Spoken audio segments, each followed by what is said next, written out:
สวัสดีท่านผู้ชมที่เคารพนำท่านผู้ชมมาติดตามข่าวกีฬา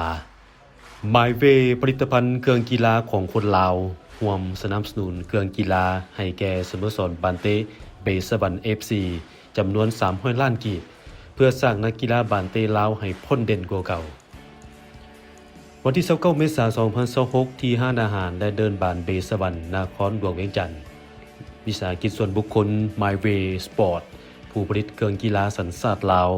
ได้ลงนามสนับสนุนสโมสรบานเต้เบสบัน FC จำนวน300ล้านกีบร่วมลงนามโดยท่านพุทธพรศรีวิสัยประธานวิสาหกิจส่วนบุคคล MyWay Sport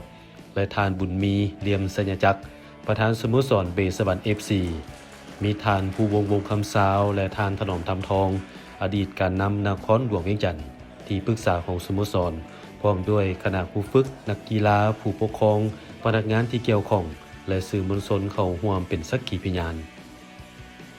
เนื่องในสัญญาครั้งนี้ MyWay Sport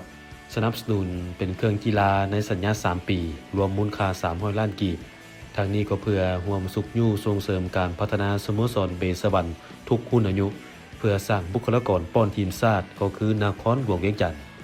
เบสบันเป็นทีมที่มีการพัฒนาอย่างเป็นระบบและสร้างเงินไขให้นักกีฬาได้มีการเคลื่อนไหวฝึกแอบและแข่งขันอย่างต่อเนื่องทั้งในเวทีภายในประเทศภาคพื้นและสากลผ่านมา MyWay ได้คิวเคียงข้างกับสังคมลาวมาหลายกว่า7ปีและให้การสนับสนุนวงการกีฬาลาวอย่างต่อเนื่องเป็นต้นสนับสนุนสุดกรรมการตัดสินลาวลีก